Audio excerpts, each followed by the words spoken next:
kami ke rumah UMKM. Kebetulan beliau adalah owner Kelapa Gading, Pak Adi Suparman. Boleh Pak? Sedikit dulu arahan, sedikit ekspos. 2 atau 3 sepatah kata saja. Iya. Iya. Boleh. Terima kasih Pak. Terima kasih Pak. Assalamualaikum warahmatullahi wabarakatuh. Yang terhormat Bapak Dr. Amisal Pada, Pak Dr. Gatot dan DPD Sultan dan Pak Dr. Adi Sarudin. Ini sebenarnya yang cocok di sini beliau bukan saya. Kalau beliau ini pakarnya Pak, mulai dari UKM menengah sampai ke atas beliau pegang. Oh, dari kecil. Iya, dari kecil Pak, mereka ada ternak sapinya, menengahnya perumahan Pak beliau. Biasa. Jadi mungkin mudah-mudahan nanti habis ini mohon Pak Haji Sarudin bisa menambahkan. Karena saya hanya sekilas saja mungkin. Kalau di perumahan Kelapa Gading Pak ini sudah terbangun 2.400 unit. Insya Allah tahun ini bisa mencapai 2.900 unit karena tahun ini target kami 500 unit. Masalah UMKM, alhamdulillah Pak, hanya UMKM di Kelapa Gading itu belum tersentuh Pak. Di situ ada 76, mulai dari kulinernya, makanan, sampai daycare-nya ada Pak. Kios-kios ada semua. Mudah-mudahan Pak Agus bisa menyentuh kurnya ke situ. Karena ke sana belum ada bank yang menyentuh Pak. Pengetahuan saya belum ada. Saya kurang tahu mereka langsung ke bank yang bersangkutan.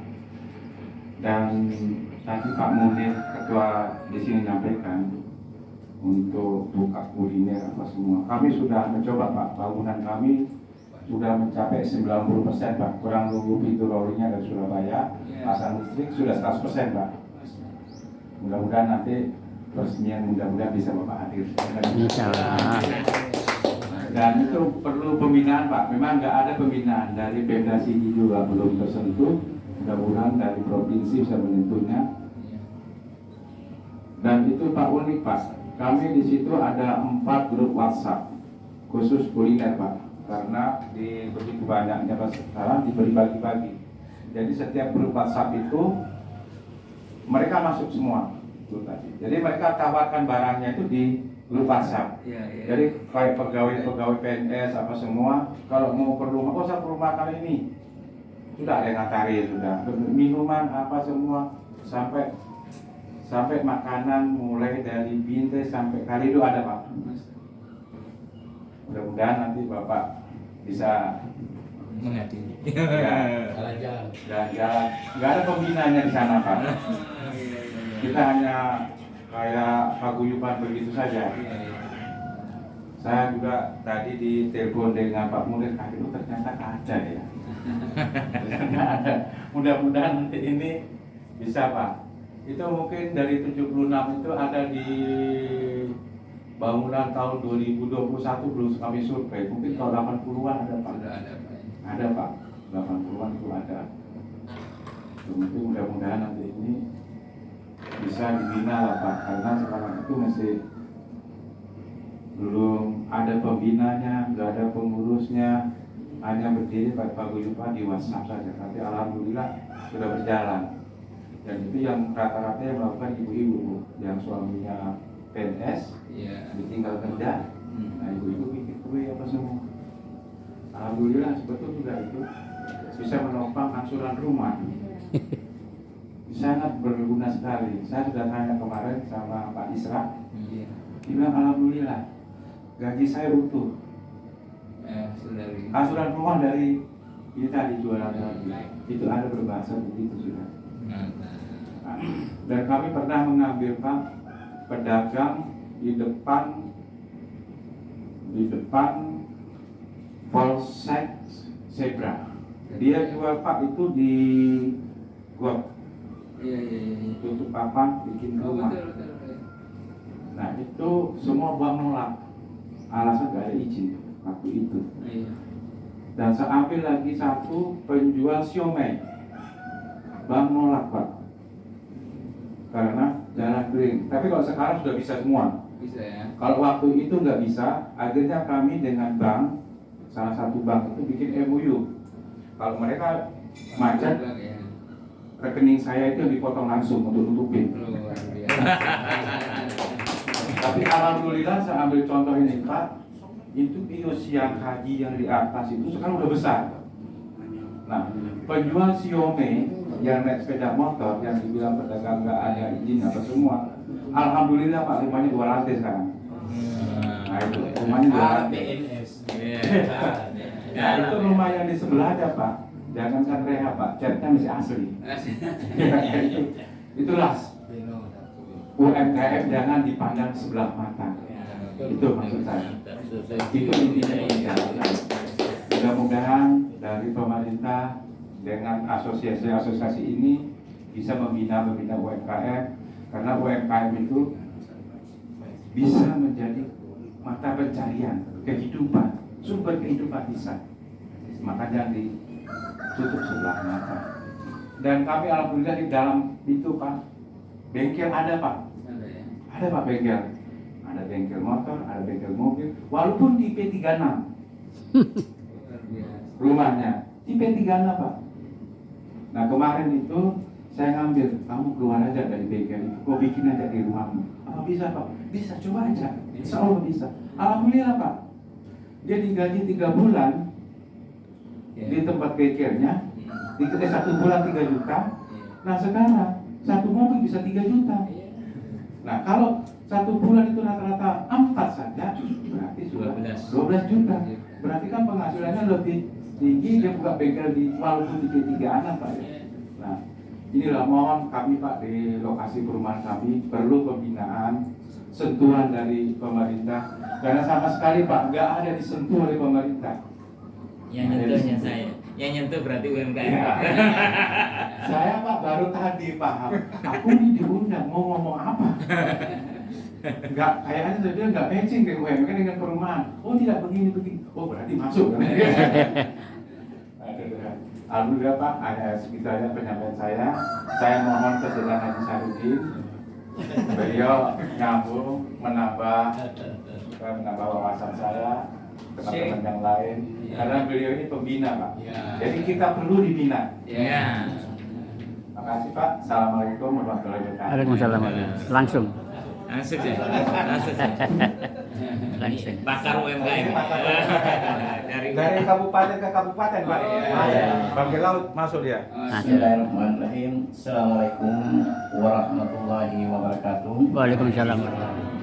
Saya mohon maaf kalau saya disebut dengan pakar, yang mudah-mudahan jadi pakar. Insya Allah. Minimal jadi provokator kalau tidak bisa jadi pakar. Ya saya memang kalau ada permintaan masuk di fakultas untuk menyangkut masalah kewirausahaan atau manajemen usaha kecil, pasti saya ditunjuk.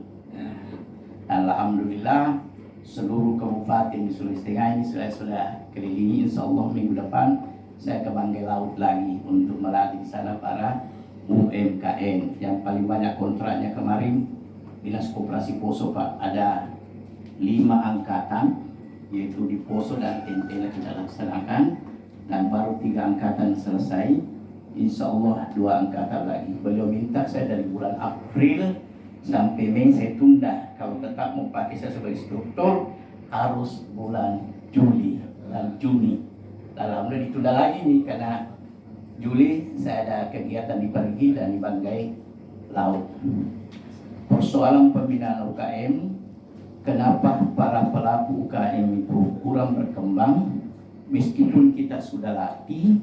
Yang ada biasanya kalau diundang untuk ikut pelatihan bukan ownersnya yang datang, tetapi karyawannya yang diwakili. Jadi maka jangan heran kalau usahanya tetap jalan di tempat, tapi anak buahnya sudah bisa bangun usaha. Tapi saya juga bangga. Saya sudah katakan meskipun hanya 30 di antara kalian, kalau sudah ada 3 orang yang berhasil, saya termasuk sudah berhasil di sini. Alhamdulillah. Tidak mungkin kita bisa 100%. Iya. Tidak mungkin. Apalagi adik-adik saya ini, satu filosofi sebagai calon entrepreneurship atau calon wirausaha, kita harus ketahui bahwa orang yang miskin itu bukan karena tidak ada uang di dompet. Tapi orang miskin itu, kata ilmu pengetahuan yang saya peroleh, orang yang miskin itu justru yang tidak memiliki ide, gagasan, dan kemauan. Jadi kalau adik-adik saya sudah ada keinginannya, sudah punya ide, dan sudah punya gagasan, saya kira sudah punya modal besar itu. Jadi modal bukan dalam arti adalah tangible yang nampak, tapi modal yang paling berharga untuk bisa sukses menjadi seorang wirausaha adalah justru modal yang tidak nampak, yaitu tadi ada kemauan, ada keinginan, ada ide, dan ada gagasan. Kenapa saya katakan seperti ini? Karena kalau saya pelatihan selalu yang menjadi masalah, kenapa tidak berkembang? Katanya tidak ada modal. Rata-rata. Padahal modal itu bukan modal nyata yang seyogianya membuat kita tidak bisa sukses menjadi seorang pengusaha. Karena saya terus terang saja Pak, saya dari orang yang kurang mampu. Bahkan saya tamat SD tahun 75 itu tidak masuk SMP akibat tiada biaya.